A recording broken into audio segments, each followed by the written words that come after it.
composta por uma fornada de jogadores fantástica.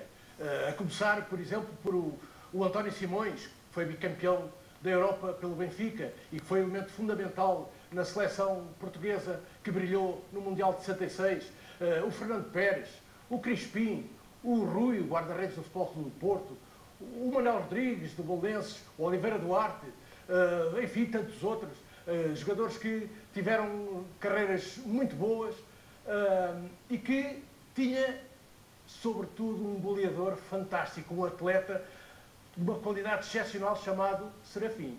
Era júnior do Futebol Clube do Porto, mais tarde viria para o Benfica pela transferência mais cara até então do futebol português. Serafim, que dos 12 golos que a Seleção Nacional conseguiu neste torneio, fez 9 golos. Inclusivamente, os 4-0 da final no Portugal-Polónia foram todos da sua autoria. Grande Serafim, saudoso Serafim. Não posso esquecer que o único elemento desses 16 jogadores que não estavam hoje connosco é o Serafim, que faleceu cedo demais e que foi realmente uma peça importantíssima nessa vitória. Basta lembrar que na final com a Polónia, no Estádio da Luz, ganhámos 4-0 e os 4 golos foram do Serafim, de uma forma que ele depois nunca mais voltou a atingir, quer na Académica, quer no Benfica. Em prol da sua memória, eu curvo-me para, neste momento de emoção, de recordação, estamos todos vivos, menos o Serafim, mas o Serafim continua connosco na lembrança dessa proença. O Serafim era um jogador fora do comum naquele tempo. Um indivíduo com uma explosão muito grande, um indivíduo com uma complexão física muito grande para aquela época. Os jogadores normais naquele tempo tinham 1,70 m, 1,71 m, e ele era 1,81 m. Havia 2 ou 3 jogadores, o caso do Jorge também com 1,81 m, eram jogadores fora já daquele normal, daquela época. As bolas eram-lhe metidas ali de mão beijada e automaticamente era quase só empurrar. Mas não há dúvida que a força física dele também prevalecia muito desta seleção. Há várias histórias à volta dele, visto que era um jovem de grande alimento, digo eu, porque ele não conseguia resistir quando sentava à mesa e que o prato não estivesse cheio. E há uma pequena história muito interessante que agora podemos contar, em que há um jogo que ele não se sente muito bem. Todos nós acreditamos que ele comeu demais e encheu o prato de bifes num dia que jogámos contra a Itália, julgo eu. E esteve mal e empatámos esse jogo. Depois, alguém divulgou esse abuso irresponsável por parte do Serafim e começámos a controlar. É um médico que controla e que avisa e diz: bom, vamos pôr 2 bifes, porque não podes encher o prato, daqui as horas vais jogar. Ele rabejou, ele queria mais e a verdade é que ele apenas comeu 2 bifes de uma forma controlada. Acontece que fez 2 golos nesse jogo. Portanto, logo a seguir, no próximo jogo, ele já queria 4 bifes, que era para ver se marcava 4 golos. A verdade é que ele não comeu os 4 bifes, comeu apenas os 2 bifes, mas fez 4 golos. Portanto, às vezes, uma coisa não tem nada a ver com a outra, ou uma trai a outra. O mais importante é que, de facto, o Serafim contribuiu decisivamente para sermos campeões europeus. Estávamos em 1961, quando Portugal dava, por assim dizer, os primeiros passos nas suas conquistas no futebol europeu. E eram tempos muito diferentes do que são hoje em dia. Os transportes eram feitos em comboios rudimentares, sem condições. A instalação não era em hotéis de 5 estrelas, como acontece hoje em dia.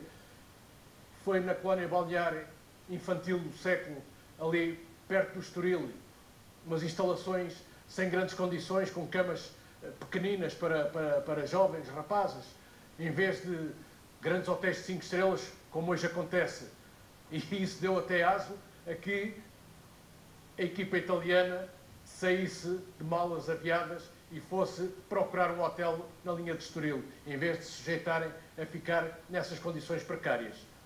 Havia a colónia balnear do século, aqui na linha de Cascais, que era uma colónia feita para as pessoas com menos condições monetárias. E era mesmo para as crianças pobres, mesmo passarem as férias, irem um mês à praia. E essas instalações foram aproveitadas pela Federação para pôr ali uma série de equipas. Nós tínhamos vários camaradas, aquilo eram camaradas, E o engraçado, puseram uma parte da nossa equipa na primeira camarata e as equipas distribuídas pelo meio, e a outra parte da nossa equipa ficava na última camarata, que era para fazer, digamos, uma recepção àquelas equipas todas. Com jogos, matraquilhos, os flippers, e tudo, não era preciso bilhares, não era preciso moedas nem nada, a gente carregava aqui para estarmos ali entretidos. Eram essas as condições. Acho que é uma equipa italiana que não achou que aquilo não era brincadeira nenhuma para eles e foram-se embora, foram para o hotel. A Federação não tinha suficiente capacidade económica e sujeitámos a ficar na colónia balnear infantil do século, que é uma alimentação de segunda classe, uma instalação fraca que algumas seleções não aceitaram de bom grado. De qualquer maneira, pudemos superar isso com um grande sentido de coesão e foi essa coesão que nos foi possível aproveitar para chegarmos ao título europeu de uma certa repercussão. Quando lá chegámos, entramos para ver as camaratas e verificámos que as camas eram pequenas, porque a colónia era para miúdos. Eu já na altura media 1,80 m e havia vários colegas também na mesma altura. Tivemos que nos adaptar, dormir com os pés de fora e vá lá. Mas ao fim e ao cabo as coisas correram bem porque ganhámos o campeonato. Nossos amigos italianos, que vinham com a vestimenta azurra impecável, olharam para as camaratas e disseram: não, nós aqui não ficamos. Pegaram nas malas e foram para o hotel do Estoril. O futebol tem coisas engraçadas, mas eu vou contar uma história que não tem nada a ver com o futebol, só para demonstrar às pessoas o que era as deslocações da equipa. Nós jogámos do Porto, viemos a Lisboa jogar contra a Inglaterra e depois voltámos a Braga. Fomos de comboio, naquele no rápido que havia até o Porto, e depois apanhámos um comboio do Porto para Braga, que isto é das coisas mais engraçadas. O comboio devia estar parado aí há não sei quantos meses, cheio de pó, todo em madeira, os bancos todos em madeira, para fazer aquele bocadinho do Porto a Braga. As pessoas foram na viagem para Braga, fomos cá contra a França nesse jogo, quase ninguém se sentou, todo sujo.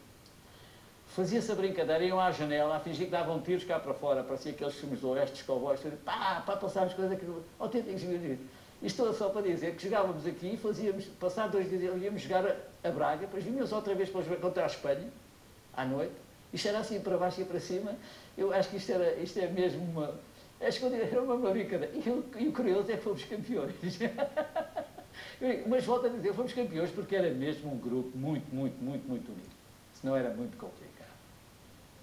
Quando nos lembramos desses tempos, quando equacionamos aquilo que eram condições de outrora, não tentando cair nesta tentação de comparar com as de hoje, a verdade é que haviam limitações logísticas tremendas para o jovem poder participar em torneios de tanta importância e dar todo o seu rendimento. Viajar de comboio da maneira como viajámos, fomos para a colónia balnear o século, que ainda existe, mas que não tinham praticamente condições nenhumas, razão que outras equipas não quiseram lá ficar. Mas diria que também por causa disso, e porque a equipa teve sucesso, despontou o interesse e talvez a responsabilidade de perceber que as condições haviam que melhorar. E é também a partir daí que as seleções começam a ter outras condições que não tinham até à data. De facto, valeu a pena parar para pensar, valeu a pena investir naquilo que era, no fundo, a evolução e a afirmação do futebolista português. É justamente na colónia balnear infantil do século, onde teve instalada a seleção nacional, que aconteceram algumas peripécias, daquelas normais, uma partidinha pregada pelos colegas ao António Simões. De repente, viu-se todo nu na varanda daquelas instalações, virado para a marginal. António Simões queria, efetivamente, calçar umas sapatilhas e eu estou escondido as sapatilhas, mandei para o lado, para o terraço esse para ele ir lá pescar, como ele era pequenino naquela altura, e eu era grande, ele tinha que calgar e uma montra que lá estava, uma janela, e ele, ao abrir a janela, meteu a mão onde fez realmente uns rasgos na mão, deitou sangue, que sei lá, ele olhou para a mão, começou a chorar, e eu disse-lhe para ele, na brincadeira, disse: pá, amanhã não podes jogar, pá. Então porquê? Então estás a perder sangue, ficas fraco, pá, e amanhã não jogas, certeza absoluta. E ele começou a chorar: pá, não digas isso, pá, e tal, etc.